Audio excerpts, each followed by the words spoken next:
बिस्मिल्लाहिर्रहमानिर्रहीम। अस्सलाम वालेकुम नाज़रीन, मैं आसमा शिराजी। प्रोग्राम है फैसला आपका। एमनेस्टी जो कि काले धन को सफ़ेद करने की एक स्कीम थी वो आज अपने इख्तिताम को पहुंची है और उसमें बहुत सारी जो मालूमात अब तक इकट्ठी हो रही है क्योंकि इसकी अपडेट्स आ रही हैं। ये डेवलपिंग स्टोरी है। अच्छी खबरें हैं कि बहुत सारे लोग टैक्स नेट में आए हैं।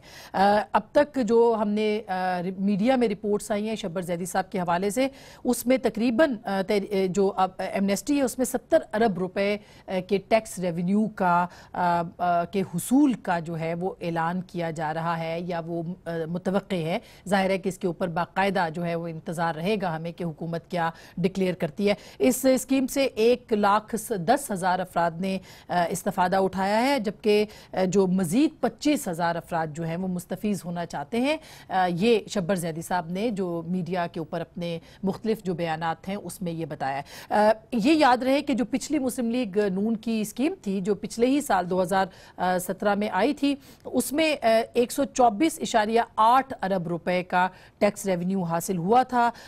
इस वक्त ये 70 अरब रुपए पीटीआई इकट्ठे कर सकी है जो कि उस वक्त 125 अरब के करीब था, यानी कि काफ़ी वो अच्छी स्कीम थी। और तारीख में जितनी भी स्कीम्स आई हैं उसमें सबसे जो कामयाब स्कीम थी वो भी पिछली स्कीम ही थी। इसके अलावा 2500 अरब रुपए यानी 25 खरब रुपए के काले धन को पाकिस्तानियों ने सफ़ेद किया था। तो अब जो सूरत हाल है इस वक्त 1900 अरब रुपए पाकिस्तान के टैक्स नेट में आएंगे, रेवेन्यू के अंदर आएंगे। ये एक बहुत ही अहम डेवलपमेंट है और अभी 25,000 अफराद अगर इसमें और आना चाहते हैं तो इससे बहुत ज़्यादा फ़ायदा होगा। खुदा करे कि पाकिस्तान की जो मुश्किलात हैं वो कम हों। इस वक्त जबकि IMF का इजलास भी शुरू होने वाला है, पाकिस्तान के लिए 6 अरब डॉलर का जो उन्होंने पैकेज पाकिस्तान को देना है, अगर हम सब पाकिस्तानी अपना अपना हिस्सा डालें और टैक्स जमा कराएं पाकिस्तान के लिए, अपने मुल्क के लिए, तो यकीन मानिए कि हमें IMF के पास जाने की और दुनिया के दूसरे ममालिक के पास जाने की कतई तौर पर कोई ज़रूरत नहीं है। तो आगे बढ़िए और पाकिस्तान का पाकिस्तानी होने का जो है सबूत दीजिए। सो ये तो एक खबर है, हम इसके ऊपर भी ज़रूर बात करेंगे कि इस वक्त हुकूमत जो है वो किस तरह से इसको अनाउंस करेगी और इसके लिए और क्या होगा। 6,000 एकड़ ज़मीन जो है वो रावलपिंडी में आज जायदाद जो है वो जब्त की गई है और ये चौधरी तनवीर साहब की जायदाद थी जो कि पाकिस्तान मुस्लिम लीग नवाज के सेनेटर हैं। टैक्स जो कलेक्शन होगी उसमें भी सिर्फ अपोजिशन को टारगेट किया जाएगा या सभी को इसमें किया जाएगा? पाकिस्तान के लिए ये हुकूमत पाकिस्तान को बहुत ही अच्छी जो स्कीम है या जो पाकिस्तान को पैसे मिलने हैं उसके लिए मेरा ख्याल है कि हुकूमत पाकिस्तान को बड़ा काया होकर इसको देखना पड़ेगा। इसके साथ साथ आज हम बात करेंगे कि वज़ीर आज़म पाकिस्तान ने एक दफ़ा फिर मुफाहमत ना करने का ऐलान किया है। आज उन्होंने जो एक सर सैयद ट्रेन है रावलपिंडी में उसका इफ्तिताह किया, उस मौके पर उन्होंने कुछ बातें की हैं, वो ज़रा सुनिएगा क्योंकि वो कहते हैं लूटी हुई रकम तो हमने वापस लानी है, कैसे ये किसी के पास कोई चीज़ मौजूद नहीं है। ज़रा सुनिएगा प्राइम मिनिस्टर क्या कहते हैं। कोई NRO की छूट नहीं दूंगा, जिस मर्जी बादशाह से सिफारिश करवा लें, जिसके पास चले जाएं, घुटने घोड़े दबाएं उसके। मैंने आपसे जवाब लेना है। ये तो जेलों में ऐसे रह रहे हैं, ये तो सारों को एक पैगाम दिया जा रहा है कि अगर डाका मारो तो बड़ा डाका मारो। जेल में बड़ा डाकू और छोटे डाकू को एक तरह की ट्रीटमेंट मिलेगी। सो ये भी उन्होंने अनाउंस किया है कि ट्रीटमेंट भी एक जैसी मिलेगी। प्रोडक्शन ऑर्डर्स भी हुकूमत कहती है हमने अब जारी नहीं करने और पैसे भी वापस लाने हैं। प्री बार्गेन की भी कल बात की है प्राइम मिनिस्टर ने, इसके ऊपर भी ज़रूर बात करेंगे। आर्मी चीफ ने कोर कमांडर्स कॉन्फ्रेंस का इजलास आज तलब किया था और उसमें पाकिस्तान के जो इनिशिएटिव हैं हुकूमत पाकिस्तान के मईशत को बेहतर बनाने के लिए उस पर इत्मीनान का इजहार किया है। तो मुतमईन है रावलपिंडी इस्लामाबाद के इक़दामात के साथ। बड़ी खबर जो कि थोड़ी देर पहले आई है, बल्कि काफ़ी बड़ी खबर है कि बिलावल भुट्टो जरदारी को पाकलेन जो रेफरेंस था उससे बरी कर दिया गया है। उनको इनोसेंट करार दिया है नैब ने और कहा है कि उनको इसमें मुलव्विस नहीं पाया गया, इसलिए उनको बरी किया जाता है। तो इन सारी डेवलपमेंट्स के ऊपर बात करेंगे। नदीम अफजल चंद साहब तर्जुमान है वज़ीर आज़म पाकिस्तान के, हमारे साथ मौजूद हैं, शुक्रिया बहुत बहुत। हमारे साथ मौजूद है जनाब मोहम्मद ज़ुबैर साहब जो कि गवर्नर पाकिस्तान मुस्लिम लीग नवाज की तरफ से रहे हैं सिंध के, बहुत बहुत शुक्रिया आपका। और जनाब मुर्तज़ा वहाब साहब भी हमारे साथ मौजूद मौजूद हैं जो कि मुशीर इत्तलात हैं सुबह सिंध के, और सिंध के अंदर जो खबरें आ रही हैं तब्दीली की, फॉरवर्ड ब्लॉक तो पंजाब में बनाने की कोशिश हो रही है, वफाक में भी, सिंध के अंदर हो सकेगा कि नहीं हो सकेगा, और शेरवानी कौन सिलवा रहा है, उनसे आज इस पे भी पूछेंगे। आप सबका बहुत बहुत शुक्रिया। और सबसे पहले जुबैर साहब आप ही बताइएगा, ये जो एमनेस्टी थी इससे फायदा उठाया लोगों ने, लेकिन आप इसका कंपैरिजन कैसे करते हैं? आप समझते हैं कि ये अच्छा हुआ और एमनेस्टी जो है वो दी जानी चाहिए थी और उसके समरात मिलेंगे? देखिए, हमारी तो पोजीशन बिल्कुल कंसिस्टेंट है, अनलाइक तहरीक इंसाफ के। हम ये नहीं करते कि जब हम ऑपोजिशन में हो तो कुछ और स्टैंड हो, और जब ऑपोजिशन में आ जाएं तो कुछ और अपना स्टैंड कर लें, सिर्फ एम्बेरस करने के लिए। चाहे वो प्राइवेटाइजेशन है, चाहे वो एमनेस्टी स्कीम है, चाहे कोई और इकोनॉमिक इनिशिएटिव है। तो ये तो एक्सप्लेन चंद साहब करेंगे कि वो इमरान खान साहब ने जो वादे किए थे कि मैं एक एक को एमनेस्टी जो ले रहा है उसको नहीं छोड़ूंगा, लेकिन जब उन्होंने लिस्ट निकाली तो उसके अंदर उनकी अपनी बहन थी, तो मेरा ख्याल है उसकी वजह से शायद वो पीछे हट गए। तो एमनेस्टी स्कीम का कोई मुकाबला नहीं, मेरा ख्याल है क्रेडिबिलिटी का टेस्ट था इमरान खान के लिए बहुत बड़ा। पहले दिन से आपको याद है उन्होंने पहले ओवरसीज पाकिस्तानीज़ को कहा था कि पैसे भेजिए। ये जो आप कह रही थी ना कि अगर सब अपना हिस्सा डालें तो पाकिस्तान को बाहर ना जाना पड़े IMF या किसी दोस्त ममालिक, यही समझ के इमरान खान साहब आए। इसी वजह से इवन अलग पावर में आने के बाद भी जो स्पीच की थी उसमें भी ये कहा था कि मैं IMF नहीं जाऊंगा या किसी दोस्त ममालिक नहीं जाऊंगा, क्योंकि वो इमरान का ख्याल ये था कि उनकी क्रेडिबिलिटी ऐसी है कि ओवरसीज पाकिस्तानी से इतने डॉलर्स भेजेंगे, $10 बिलियन उन्होंने बताया था हमारे पूरी कौम को कि मनी लॉन्ड्रिंग होती है वो बचेगा, और उसके अलावा उन्होंने बताया था कि 10 से 12 बिलियन रुपए की करप्शन होती है हर रोज। ये सब रिकॉर्डेड चीजें हैं जो इनके इकोनॉमिक प्लान का हिस्सा था। तो हर रोज के 10 से 12 बिलियन वो बचा करेंगे, तो है, तो फिर आपको कहीं जाने की जरूरत ही नहीं। लोगों ने आपके ख्याल में रिस्पांस क्यों नहीं दिया? 1,10,000 लोग तो आए हैं, रकम जो है वो कम है PMLN के जमाने से। जी अच्छा, मैं कंप्लीट कर लूं। तो जब ये सब नहीं हुआ तो पूरा साल खत्म हो गया, और जब रिजल्ट देखे तो टैक्स रेवेन्यू जो है वो जो PMLN की हुकूमत थी उससे भी कम आया।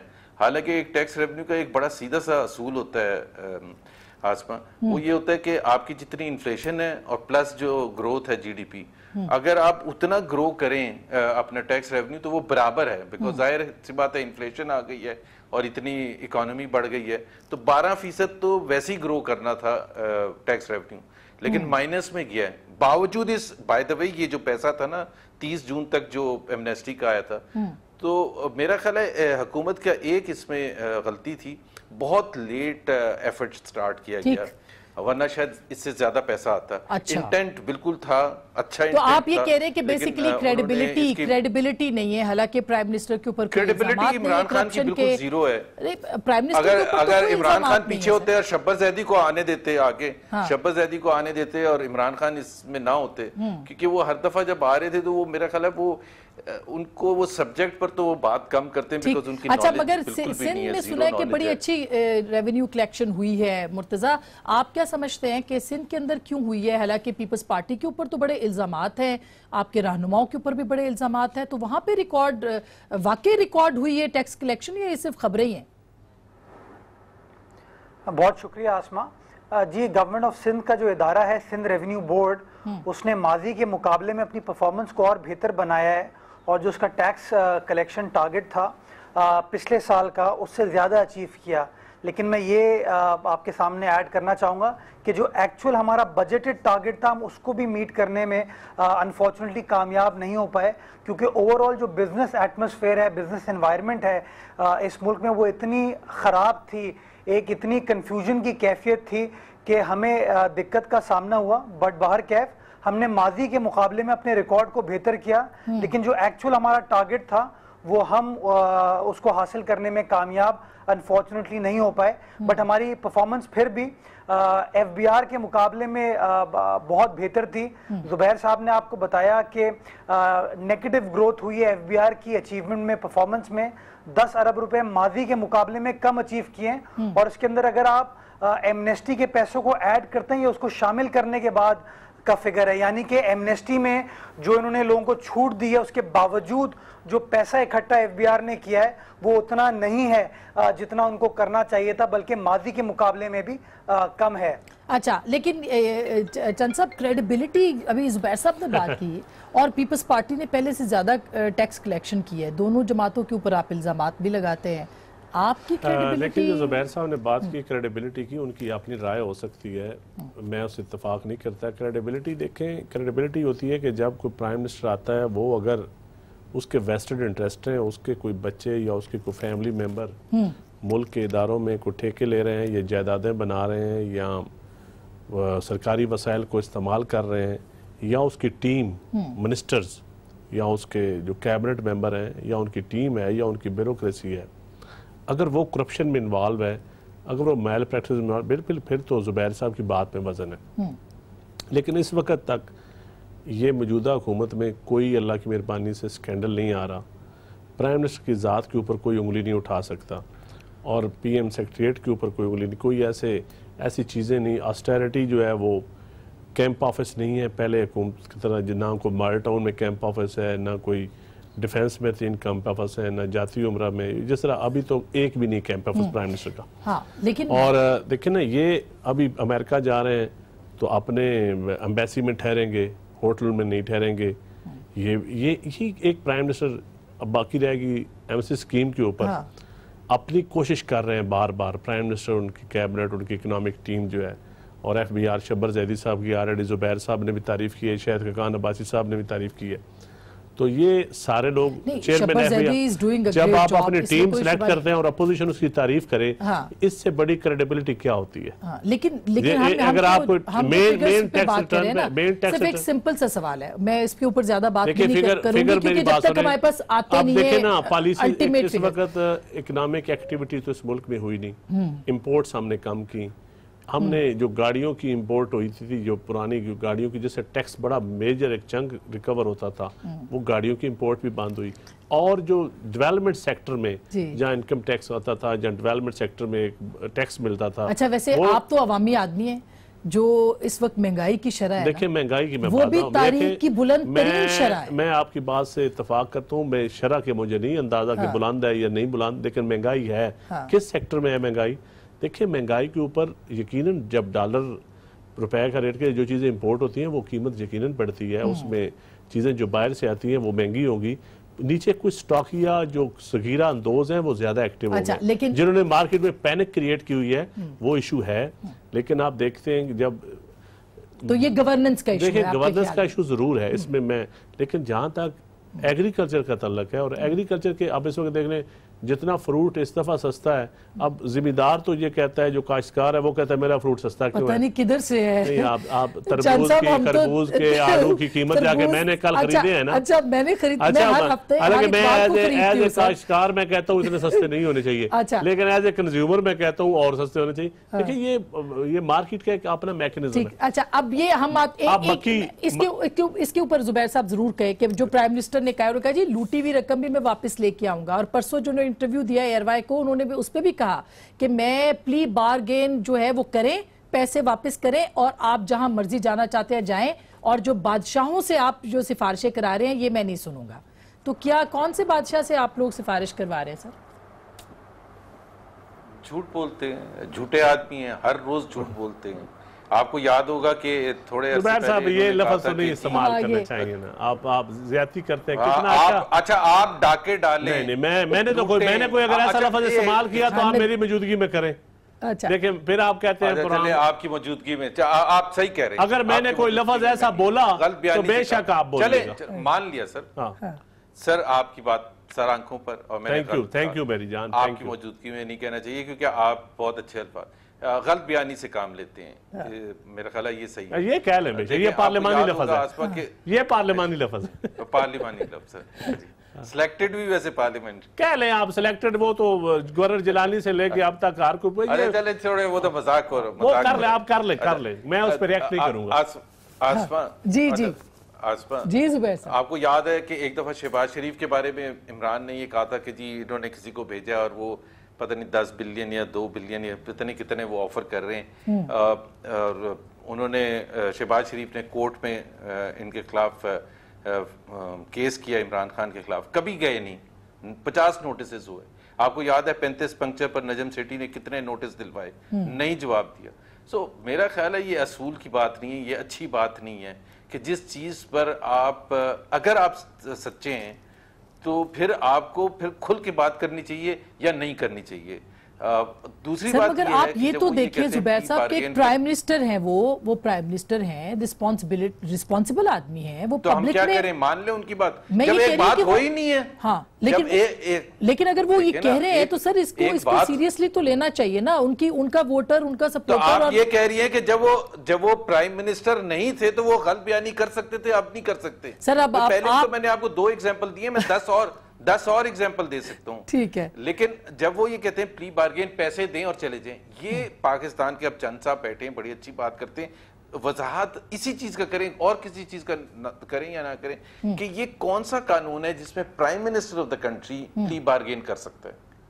मुझे समझा देंगे, या उनको ये किसने बताया है कि जी प्ली बार्गेन जो है ये एक ऑप्शन है, और वो भी प्राइम मिनिस्टर ने अभी 10 महीने के बाद फैसला किया। हाँ, पहले नहीं कह रहे थे। मैं तो वैसे चंद साहब से, मुर्तजा से पूछ लूं या पहले चंद साहब से पूछ लेती हूँ, फिर मैं मुर्तजा के पास जाती हूँ। मुझे चंद साहब ये समझ नहीं आती कि प्राइम मिनिस्टर मुफाहमत कैसे कर सकते हैं, केसेस कोर्ट के अंदर है और मुकदमा चल रहे हैं, नैब जाने, कोर्ट जाने। बात और जुबैर साहब की बात बिल्कुल ठीक है, मैं मान लेता हूँ, लेकिन जो चीफ एग्जीक्यूटिव होता है मुल्क का, वो डायरेक्ट मदाखलत इदारों में नहीं कर सकता, लेकिन एक पॉलिटिकली एक स्टेटमेंट देना, एक विजन देना उसका काम है। एक पॉलिसी देना मुल्क में, कोई जुडिशियल पॉलिसी हो या कोई ऐसी मुल्क की पॉलिसी हो जिसमें वो पॉलिसी स्टेटमेंट देना। आप मुझे ये बताएं, प्राइम मिनिस्टर पॉलिसी स्टेटमेंट नहीं दे सकता? नहीं दे सकते, मगर तो उनकी पॉलिसी स्टेटमेंट है। सर, मैं वजाहत कर देता हूँ, मैं वजाहत देखिए NRO या हिजरत एग्रीमेंट जो मियां साहब ने किया था, अब देखे ना, अब ये तो कोई नहीं कह रहे कि वो कह रहे हैं कि अब मेरी पॉलिसी स्टेटमेंट है कि मेरे दौर में नहीं होगा, एज ए चीफ एग्जीक्यूटिव मैं नहीं करूंगा, ये उनकी क्लियर पॉलिसी है। तो पहले भी प्राइम मिनिस्टर्स करते थे, पहले भी शौकत अजीज साहब ने किया, या नहीं देखे शौकत अजीज ने नहीं किया था, देखिए चीफ एग्जीक्यूटिव मुशर्रफ था, उसने किया, मुशर्रफ ने किया, मुशर्रफ चीफ एग्जीक्यूटिव था, वो साथ में आर्मी चीफ थे ना। आज चीफ एग्जीक्यूटिव जो है वो प्राइम मिनिस्टर है। अगर कोई प्राइम मिनिस्टर के पास NRO आएगा तो वो कहेंगे मैंने नहीं करना। ये बात दुरुस्त। कभी उन्होंने ये तो नहीं कहा, अच्छा प्राइम मिनिस्टर ने नहीं, मैं कभी प्राइम मिनिस्टर ने ये कहा है कि मैं अदालतों से आपकी जमानतें नहीं होने दूंगा, मैं टेलीफोन करूंगा साबिक एक वजीर आला की तरह, मैं टेलीफोन करके जमानतें नहीं होने दूंगा, मैं नैब को कहूंगा कि आपके केस, कभी कहा है प्राइम मिनिस्टर ने आज तक? हाँ, नहीं कहा, मगर वो फिर ये आप मैं समझता हूँ अच्छी बात है, ये एक वजह जो अच्छी बात है कि वो ये ठीक, वो एक पॉलिटिकल स्टेटमेंट ले रहे हैं मुर्तजा साहब। लेकिन आप ये जैसे मुराद अली शाह साहब के ऊपर अब रेफरेंस है या इंक्वायरी चल रही है, तो आपको लगता है कि कल को उनके ऊपर भी इल्जामात होंगे? पहले से एक बात सी है कि सिंध गवर्नमेंट को, और गवर्नमेंट ने ऑन द रिकॉर्ड भी कहा है कि वफाकी वजीर ने, कि सिंध के अंदर तब्दीली लाना हमारे लिए कोई मुश्किल काम नहीं है, कोई मुमकिन जादूगर है, जादू कर देंगे गवर्नर साहब और मसला नहीं रहेगा। आसमा, पहले जो नदीम साहब ने बात की कि वजीर आजम साहब जो हैं वो पॉलिसी स्टेटमेंट दे सकते हैं, जुडिशियल पॉलिसी स्टेटमेंट दे सकते हैं। जहां तक मेरी पॉलिसी दे सकती है। आप वकील है ना, आप मुझे पकड़ ना लेना मेरी बात। मैं जो जुडिशियल का जो वर्क है ना, जो जुडिशियल वर्क है उसके ऊपर वज़ीर आज़म नहीं दे सकते पॉलिसी की बात। हाँ, मैं आपका मैं जनाब आप मेरे ख्याल में फौरन मेरा आपने ट्रायल शुरू कर दिया। मेरे ख्याल में आसमा मेरे ख्याल में जो ये जो केसेस हैं इनका ताल्लुक अदालत से है। हाँ। तो वजीर आजम पाकिस्तान इनके बारे में पॉलिसी स्टेटमेंट दे नहीं सकते कि इस पे NRO होगा, इस पे सेटलमेंट होगा, मैं होने नहीं दूंगा। तो मैं समझता हूँ उनको अदलिया का एहतराम करना चाहिए। लेकिन प्ली बार्गेन को मुर्तजा, वो तो कानूनी रास्ता है ना, वो तो दिया गया नैब ऑर्डिनेंस के, नैब कानून के तहत प्ली बार्गेन तो अगेन आसमा नैब भी वजीर आजम के अंडर काम नहीं करता, गो के हम समझते हैं कि नैब की भागदौड़ इस वक्त वजीर आजम ने की है। और दूसरी चीज ये कि नैब भी अगर प्ली बार्गेन एक्सेप्ट करती है तो कोर्ट की मंजूरी के साथ करती है, वो एग्जीक्यूटिव के डोमेन में नहीं आता, वजीर आजम के डोमेन में नहीं आता। तो बराए मेहरबानी अगर वजीर आजम सही मानों में सेपरेशन ऑफ पावर्स में बिलीव करते हैं, अदालतों का सिस्टम का एहतराम करते हैं, तो फिर मैं समझता हूं उनको इज्तनाब करना चाहिए इस तरह के तो फिर सिंध में क्या हो रहा है मुर्तजा? सिंध में क्यों, सिंध में क्या हो रहा है सर? सिंध में क्या प्लान हो रहा है? जी एक चूंकि नदीम साहब सियासी बातें करते हैं बड़ी खूबसूरती से कि वजीर आजम कफायत शुआरी कर रहे हैं, उन्होंने कोई दफ्तर अपना एक्स्ट्रा नहीं खोला हुआ। नदीम साहब, दफ्तर खोलता है वो आदमी जो काम करता है, और अगर आप 10 माह पे नजर डालते हैं तो मेरा बड़े एहतराम के साथ मेरा ये व्यू है कि वजीर आजम ने कौम की खिदमत नहीं की है, कोई काम नहीं किया। मैं समझता हूं अगर आप हकाइक पर नजर डालते हैं, आप लोगों से आके पूछें तो लोग गिला करेंगे, शिकवा करेंगे कि जो वादे वजीर आजम साहब ने उनसे किए थे उन वादों को वफा नहीं किया, वो काम पूरे नहीं किए। ये मेरे ख्याल इस पे जवाब बनता है कि प्राइम मिनिस्टर ने कोई काम ही नहीं किया तो अखराजात कहां से होंगे? क्विकली फिर मैं ब्रेक पे देखिए एक बात तो मुर्तजा भाई आप जी आप ऐड कर ले, फिर मैं इकट्ठा जवाब कर ले सर, इकट्ठा कर ले। आप अपोजिशन है, आपका हक है सवाल करना। ये देखिए ना, अब ये जमहूरी रवैया तहरीक इंसाफ में है मौजूद, कम सही है। अब ये जी सर, बच्चों वाली बातें ये जो अब ये करना छोड़ दें, ये हुकूमत में है, वजीर आजम है, बहुत इंपॉर्टेंट पोजीशन है। अब हम बात करते हैं नंबर से। आपने कभी न्यूजीलैंड की या घाना की या यूके की किसी उससे पूछा है, बात करते हुए देखा है कट्टे हम बेच देंगे और ये कर देंगे, हम वहाँ रहेंगे और यहाँ नहीं रहेंगे?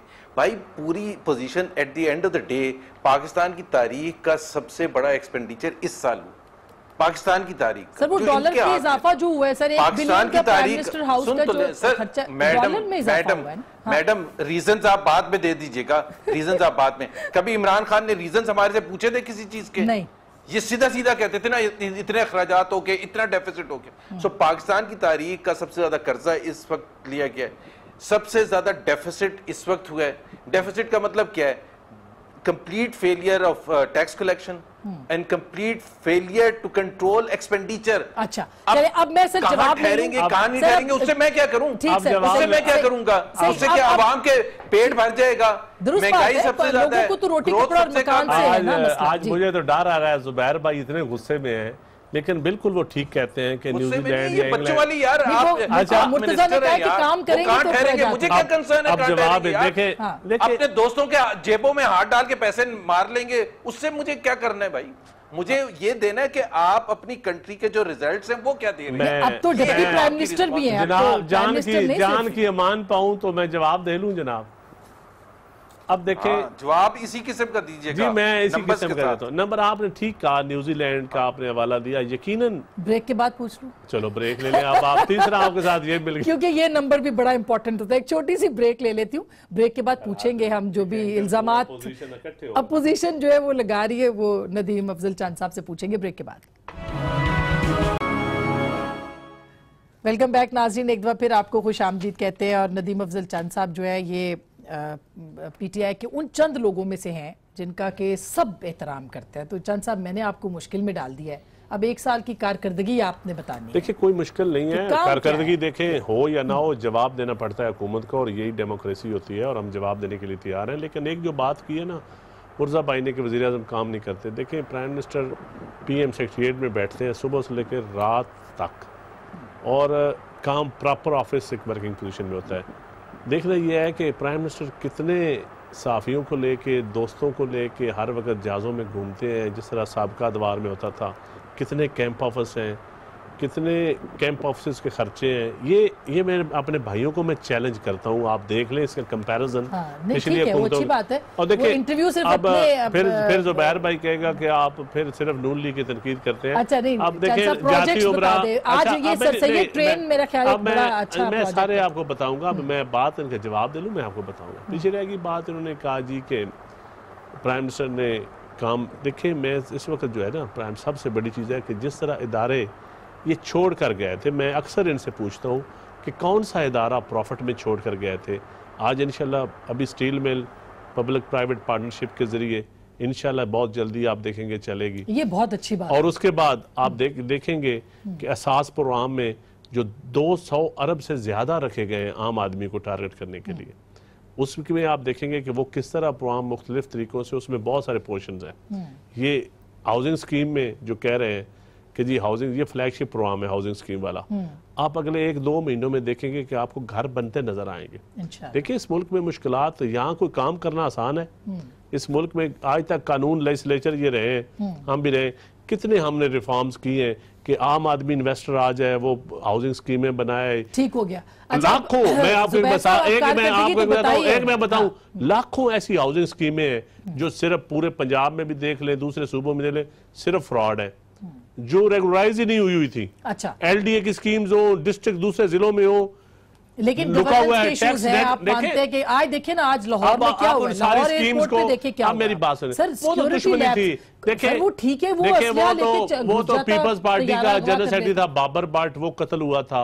अब उन्होंने अपने दूसरी पार्टी को कत्ल किया। हम ये नहीं कह रहे उसमें कोई गवर्नमेंट की इन्वॉल्वमेंट, हम कह रहे हैं फेलियर है, सिक्योरिटी लैप्स है। यहाँ तो आज अपोजिशन मुतालबा करे ना डी वेपनाइजेशन का, जो मैं समझता हूँ होनी चाहिए, मेरी राय के मुताबिक भी होनी चाहिए। किसी आदमी के पास असला नहीं है, ऐसी अपोजिशन में चाहिए जो हर मसले का साथ हल भी बताए, सिर्फ तनकीद बराए तनकीद ना करे, मर्जी की अपोजिशन, मर्जी के सहाफी, मर्जी का इज़हार राय। मुल्क को ऐसी अपोजिशन की जरूरत है। कितने पढ़े लिखे लोग हैं, जुबैर साहब और मुर्तजा साहब, इनको चाहिए कि रिफॉर्म्स का एजेंडा दें कि ये जुबैर साहब आप ये बात सही है, ये हम शैडो कैबिनेट बनाएं, हर महकमे की शैडो कैबिनेट बनाएं, उस पर तनकीद करें, रगड़े वजीरों को, सेक्रेटरीज को, पॉलिसीज को रगड़े, साथ ये वे फॉरवर्ड है। ठीक है, ये है हमारी पॉलिसी आइडियल। अब अपोजिशन से पूछ लूं, सीरियस नोट, सर ये वैसे अच्छी बात है, आप असेंबली में आते हैं तो सिलेक्टेड के नारे लगाने शुरू कर देते हैं, इस तरह तो नहीं काम चलता ना। सिलेक्टेड नहीं, अभी तो हम बात कर रहे हैं, बड़ी अच्छी इन्होंने बात की है कि जी हम सोल्यूशन देखिए। एक तो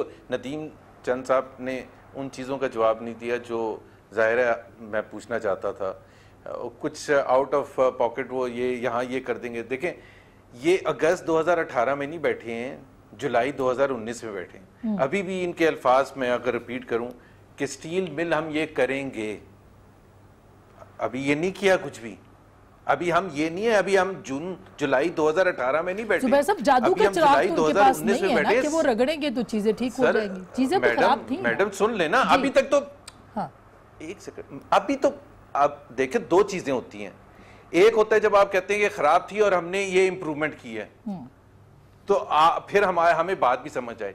आप ये कहते हैं कि हम कर्जे बहुत लेते थे, तो उस वक्त तक तो सेंस बनता था जब जुलाई 2018 में बैठे थे, लेकिन जुलाई 2019 में जब आपने सब रिकॉर्ड तोड़ दिए तो फिर आपके लिए कहना मुनासिब नहीं होता। दूसरी बात ये है कि कहते हैं कि जी क्या सोल्यूशन है। देखिए मैं आपको इनको बिल्कुल सीरियस होके एक सोल्यूशन बता रहा हूँ, और इकोनॉमी कोई एग्जैक्ट साइंस नहीं होती कि ये क्रिटिसाइज हमें जरूर कर सकते हैं हमारे प्रेफरेंसेस पर, ये सही नहीं, लेकिन मैं आपको ये बता दूं कि ये जो माहौल होता है ना पकड़ धकड़ का, जब तक आप इकोनॉमिक एक्टिविटी के लिए थोड़ा रिलैक्स माहौल नहीं करेंगे, चाहे वो स्टॉक एक्सचेंज हो, चाहे करेंसी हो, चाहे लार्ज स्केल मैन्युफैक्चरिंग हो, चाहे एग्रीकल्चर हो, चाहे जो भी सेक्टर है, टेक्सटाइल है, आप एक तरफ से इतनी सख्ती करेंगे कि लोगों के लिए बिजनेस करना मुश्किल हो जाएगा, तो कैसे मईशत ग्रो करेगी? मईशत को ग्रो करने के लिए आप थोड़ा सा माहौल, मैं आपको एक खबर दूं, अच्छा वैसे और मैं आपको एक खबर दूं भाई, जो भी आपके जुबैर भाई ऑन सीरियस नोट, मैं आपको कल की कैबिनेट की खबर दूं। देखिए नैब को तो प्राइम मिनिस्टर डिक्टेशन दे नहीं सकते, एक ख्वाहिश का इजहार हो सकता है या कह सकते हैं।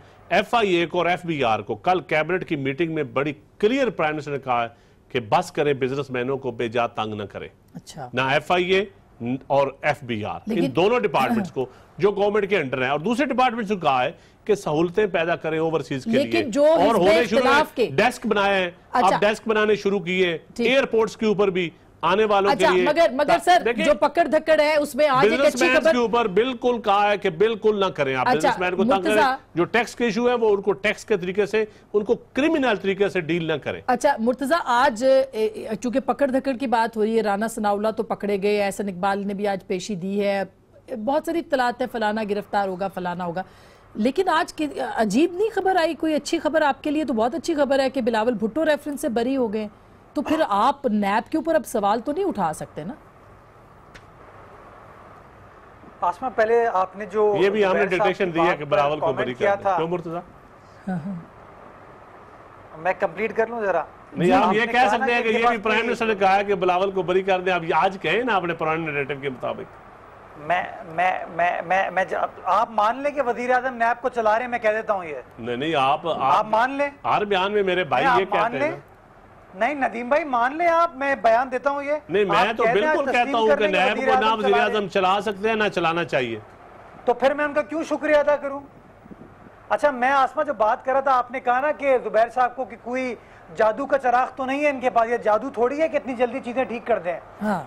देखिए, इनके अपने वुज़रा कहते हैं कि इनके पास जादूगरी है, लेकिन अनफॉर्चुनेटली वो जादूगरी ये पाकिस्तान में बेहतर हुकूमत के लिए नहीं, अपने इख्तिदार के लिए इस्तेमाल कर रहे हैं।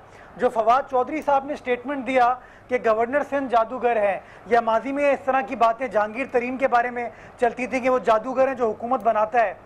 बात यह है कि इन्होंने जो जादू टोना है, ये जादूगरी है, अपने इख्तिदार के लिए काम किया। काश ये जादूगरी अगर पाकिस्तान की 22 करोड़ आवाम के मसाइल को हल करने के लिए कर रहे होते, अगर मईशत को बेहतर बनाने के लिए कर रहे होते, तो बेहतरी आई होती।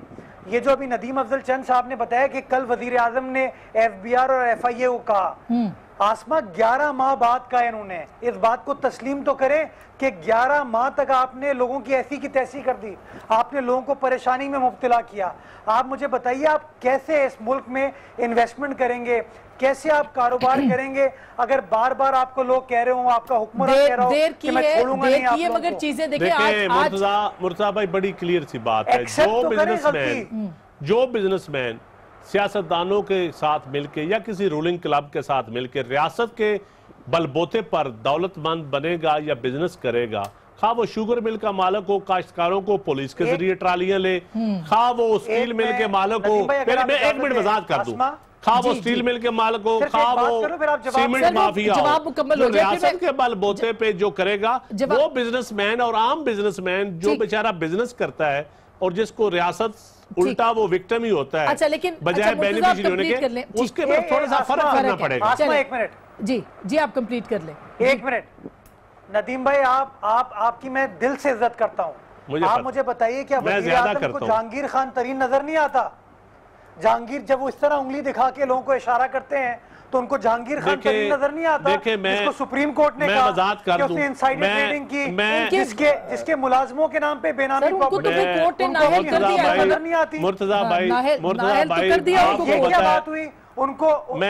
मैं वजात कर दूं, मैं अपने भाई की सर, वो महकमा ज़राअत को ठीक करना चाहते हैं तो आप उनके खिलाफ कैसे हो गए? आसमा मुझे जवाब देने दें। नहीं, आप मुझे जवाब देने दें। मुर्तजा, आप बिल्कुल ठीक कहते हैं। मैं जब पीपल्स पार्टी में था, आप शायद उठा कर देख ले, मैं ओमनी ग्रुप के खिलाफ बात इसलिए करता था कि मैं कहता था कि ये पीपल्स पार्टी को नुकसान पहुंचाएंगे, शुगर मिलों के जरिए काश्तकारों को लूट रहे हैं। तो आज भी अगर कोई काश्तकारों को लूट रहा है शुगर मिल माफिया, तो मैं कभी भी उसको डिफेंड नहीं करूंगा। अच्छा चले, अच्छा, और शुगर मिल माफिया अगर मैं एक ऐड कर दूं अपने पॉइंट। सर, मैं ब्रेक के बाद आपसे ले लूं पॉइंट मुझे ब्रेक लेनी है और ये कमर्शियल भी हमारे लिए बड़ा जरूरी होता है। एक छोटी सी ब्रेक के बाद जुबैर साहब से और मुर्तजा से बात लेके जवाब लेंगे चंद साहब से, ब्रेक के बाद। वेलकम बैक नाज़रीन, एक दफ़ा फिर खुशामदीद कहते हैं। ब्रेक से पहले जुबैर साहब बात कर रहे थे और मुर्तज़ा भी, तो जुबैर साहब पहले मुर्तज़ा मुकम्मल कर ले क्योंकि सवाल बहुत है और आज जवाब देने के लिए तर्जुमान वजीर आज़म है हमारे पास। तो मुर्तज़ा, आप क्या कह रहे थे? मैं तो सिर्फ छोटी सी गुजारिश ये कर रहा था कि अगर वजीर आज़म पाकिस्तान सही मानों में मदीने की रियासत की बात करते हैं तो उस रियासत में कानून का इतलाक जो है वो बराबरी की बिना पर हर शख्स के ऊपर होना चाहिए। तो अगर वो लोगों को इल्ज़ाम तराशी के बेसिस के ऊपर फैसले सुना देते हैं और वो कहते हैं कि ये गलत है, ये गलत है, तो जहांगीर खान तरीन साहब के खिलाफ जो फाइंडिंग सुप्रीम कोर्ट ने दी थी, जिसके बाद ये कहा गया था कि वो बेनामी जायदाद उनकी मौजूद है, उन्होंने इनसाइडर ट्रेडिंग की, तो क्या वफाकी हुकूमत ने कोई कार्रवाई की उनके खिलाफ? उनकी हमशीरा के बारे में बड़े इल्ज़ामात लगे, बहुत सारे इल्ज़ामात लगे। मैं ये नहीं कहता वो सही हैं गलत हैं, चलें इल्ज़ामात को साबित करने के लिए कोई इंक्वायरी कमीशन आप बिठा देते, आप शो करते कि मैं बहैसियत वजीर आजम जो हूँ अबव बोर्ड हूँ, मेरा कोई आगे पीछे नहीं है, मेरे पर्सनल लाइक्स डिसलाइक्स नहीं है, मैं चाहता हूँ इंसाफ हो। उनने इस तरह की कोई चीज नहीं की। तो इसलिए ऑपोजिशन इल्जाम लगाती है कि जो भी वजीर आजम का रवैया है, जो वो समझते हैं कि इंतकामी कार्रवाई होनी चाहिए, एहतसाब होना चाहिए, वो सिर्फ और सिर्फ ऑपोजिशन अराकीन के साथ होना चाहिए, उन लोगों के साथ होना चाहिए जो कि वजीर आजम को तनकीद का निशाना बना रहे हैं। तो मैं समझता हूं ऐसी मदीने की रियासत तो हो नहीं सकती। अच्छा, लेकिन जुबैर साहब, क्या अगर जहांगीर तरीन साहब एक सियासतदान तो हैं, अब उनको तो आप उठा के बाहर तो नहीं फेंक सकते, वो अपनी पार्टी को चला रहे हैं, वो पार्टी के साथ हैं, आपके ख्याल में अगर वो प्रेस कॉन्फ्रेंस करते हैं या वो बैठते हैं? पार्टी होता नहीं है अब। हाँ, नहीं पार्टी होता नहीं है। Disqualified from political office.